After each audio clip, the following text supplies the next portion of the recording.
रामफल भी आ जा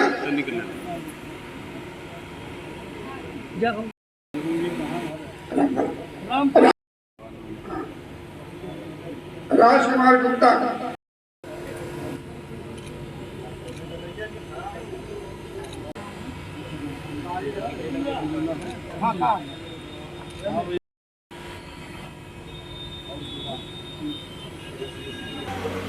हाईवे के एक बड़े नेटवर्क को अपने यहाँ जोड़ा है और उत्तर प्रदेश इस दिशा में काफी एक अच्छी प्रोग्रेस के साथ देश के अंदर है, क्योंकि ये हाईवे 1947 से लेकर के 2017 तक 1,28,494 मजदूरों तक बिजली।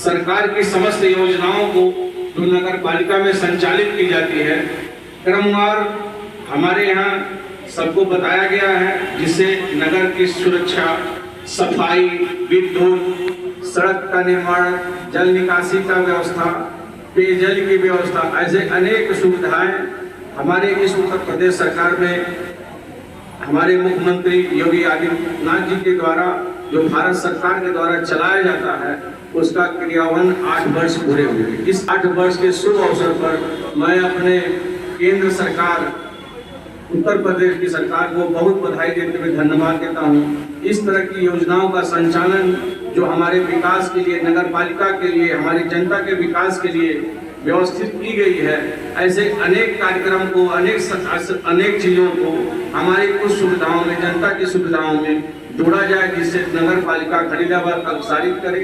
इस पालिका के लिए शासन सत्ता से जो भी अच्छी सी व्यवस्था सुविधा बन सके, हमारे नगर विकास मंत्री के शर्मा जी से यहाँ के लिए मुहैया करावे, जिससे जनता के विश्वासों पे हम सब खरा उतर सके। जनता को चुनाव से पहले, चुनाव के बाद हमने आश्वासन दिया था नगर पालिका जो विस्तारित क्षेत्र है काम वहाँ भी होगा, पुराने क्षेत्र में ही होगा। हमारे साथ आप हैं, हमेशा रहें, इस विकास के सिलसिले में आप हमारा साथ सहभागी बने। हम आपसे अपने लिए भी अनुरोध करते हैं कि जहां हमारी गलती हो हमको बताने, सुधारने का मौका दें, जिससे हम सब आप लोग मिलकर इस शहर के विकास की सुनिश्चित कर सके, आगे अग्रसर कर सके। जहां भी जरूरत हमारी लगती है हमको चलना पड़ेगा, आपके साथ मैं तैयार हूँ, मेरे साथ आपको चलना, आप भी हमारे साथ चलने के लिए तैयार हूँ इस जनता के विकास के लिए। आज मैं सभी लोगों का धन्यवाद देते हुए, विधायक जी का एक बार पुनः अभिनंदन वंदन करते हुए मैं अपनी पार्टी पे विराम देता हूँ। जय हिंद, जय भारत। सेवा, सुरक्षा एवं सुशासन के 8 वर्ष पूर्ण होने के उपलक्ष्य में आज ये कार्यक्रम पूरे प्रदेश में मनाया जा रहा है। इसी के उपलक्ष्य में आज नगर पालिका परिषद खलीलाबाद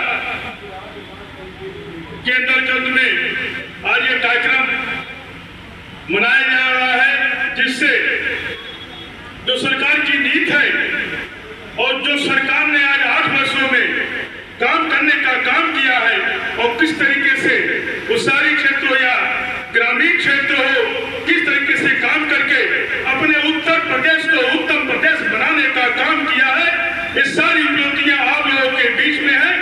आज इसी पे आपको मुख्यमंत्री जी ने संबोधन भी दिया कि जो चीजें आपको जानकारी न हो वो जानकारी करके हासिल कर लें, आगे बढ़ के अपना हक, अपना जो भी आपका हक बनता है वो सरकार से लें, जिसमें स्वच्छ भारत मिशन पे सरकार कार्य कर रही है, पेयजल योजना पे कार्य कर रही है, कान्हा गौशाला एवं बेसहारा पशु आश्रय योजना पे काम कर रही है, जल निकासी योजना भी हमारी बहुत अच्छे तरीके से उस पर कार्य हो रहा है। हमारे बीच जो भी प्रधानमंत्री आवास योजना के पात्र हैं उन्हें भी पूर्ण के लाभ देने की कोशिश की जा रही है। आप जानते हैं कि स्वच्छ भारत मिशन के अंतर्गत जब खुले में लोग शौच कर रहे थे तो उसको बंद करने के लिए सरकार ने स्वच्छ भारत मिशन लॉन्च किया। उसमें व्यक्तिगत शौचालय, सामुदायिक शौचालय, सार्वजनिक शौचालय और विशेषकर महिलाओं के लिए पिक टॉयलेट का निर्माण किया गया, जिससे आसपास गंदगी न फैले। जिन नगरों का विकास हुआ, जो ग्रामीण क्षेत्र से नगर बने, शहरी क्षेत्र में शामिल हुए या जो पुरानी नगर पालिकाएं बनी, उनका उच्चीकरण हुआ। जैसे हमारी खलीलाबाद पुरानी नगर पालिका थी, इसका सीमा विस्तार हुआ और 16 गांव जो है कि नगर में शामिल हुए। उसके लिए मुख्यमंत्री नगर सृजन योजना की शुरुआत हुई, जिसमें तमाम तरह की सड़कें और नालियों का निर्माण हुआ। 8 साल उत्तर प्रदेश सरकार ने जो बेमिसाल काम किया है, इसके लिए आप सबको बधाई देते हैं। और निश्चित तौर पे इसमें कहने में कोई गुरेज नहीं है कि 8 साल उत्तर प्रदेश के बीते हुए 70 सालों के ऊपर भी भारी है। ये 8 साल में उत्तर प्रदेश की सोच को, उत्तर प्रदेश की विचारधारा को पूरे देश में किस तरीके से लोगों को उत्तर प्रदेश के प्रति जो धारणा थी, उत्तर प्रदेश को गुंडा का प्रदेश कहा जाता था, माफियाओं का प्रदेश कहा जाता था और इस प्रदेश में जिलेवार विकास नहीं होता था। इस प्रदेश में जिलेवार गुंडे होते थे, इस जिले का ये गुंडा, फलाने जिले का ये गुंडा। और लोग जब अपना परिचय देते थे तो ये नहीं कहते थे कि हम, इसमें कहने में कोई गुरेज नहीं है कि जब मैं विधायक बना तो विधायक बनने के बाद एक भी सड़क चौड़ीकरण नहीं थी, सब पतली पतली सड़कें थी। और आपको बताएं, एक बनकटिया से लेके पचपोखरी तक, पायलपाल से लेके भुवरिया तक, मोटनापुर से लेके मैनसिर तक और पड़ारे से कटका तक की सड़क, ये सारी सड़कों की स्थिति जर्जर थी और 20 साल से गड्ढे थे इसमें। और बनकटिया पचपोखरी की सड़क ये थी कि लोग उस सड़क पे जाना छोड़ दिए थे, इतने गड्ढे हो गए थे। लेकिन आज चले जाइए तो उस सड़क पे जाते समय आपको महसूस होगा कि आप खलीलाबाद में किसी शहर में घूम रहे हैं, किसी आप मेट्रो सिटी में गए हैं। इतनी चौड़ी, इतनी शानदार सड़क बनी है। साथियों, सड़क के साथ साथ हमारे नगर पालिका में, नगर पालिका के अंदर अभी जैसे ईओ खलीलाबाद ने बताया है कि मल्टी लेवल पार्किंग, जिसमें हमारे शहर की गाड़ियां खड़ी हो सकती हैं और उसी के साथ साथ 700 लोगों के बैठने का ऑडिटोरियम, एसी हॉल बनवाने का काम पुरानी तहसील में करने जा रहे हैं। और आपको बता दूं कि ये पहला ऑडिटोरियम इस तरीके का, पहले ऑडिटोरियम पे प्रमुख सचिव से 1.5 साल पहले हम कह करके और उसको स्वीकृत कराए थे। आज जाकर के पैसा आया और निश्चित आपका काम 1 महीने शुरू हुआ। 1.5 साल पहले से।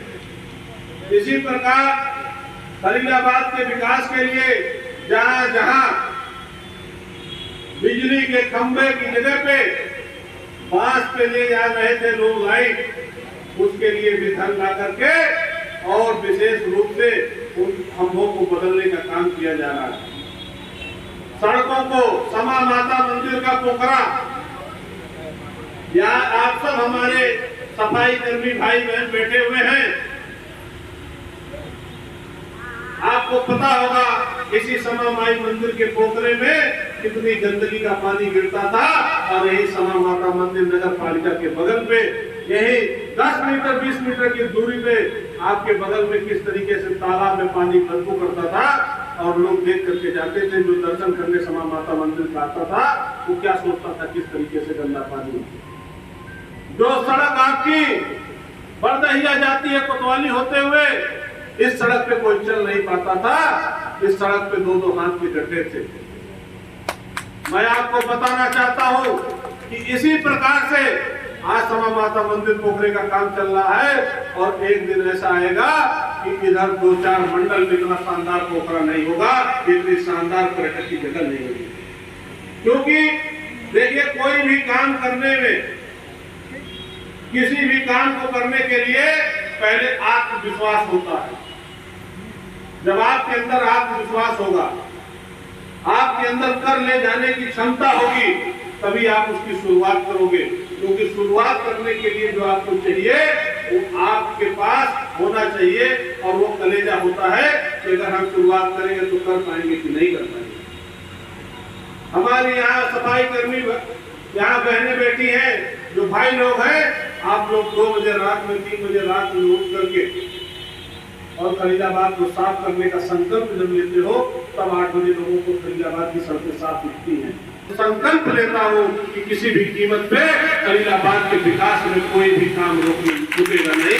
फरीदाबाद के विकास में जितनी मेरी क्षमता है, जितनी मेरी ताकत है, चेयरमैन साहब आपको लेकर के कहीं भी कोई भी जरूरत रहेगी तो फरीदाबाद के विकास में रुकेंगे नहीं। आज यहाँ इतनी देर से हमारी माताएं बहनें, यहाँ सब बड़े बुजुर्ग, नौजवान साथी, आप सब लोग बैठे रहे, कई घंटे यहाँ रुकना पड़ा। मैं इसके लिए क्षमा प्रार्थी हूँ, क्योंकि 11 बजे माननीय मंत्री जी का आने का समय था और मंत्री जी को विलंब हो गया, तो 3-4 घंटे उस चक्कर में, सरकारी कार्यक्रमों के चक्कर में विलंब हुआ। इस चक्कर में आने में यहाँ विलंब हुआ, लेकिन आप सब लोगों ने बहुत धैर्य का परिचय देते हुए यहाँ पे आप लोग रुकी रही।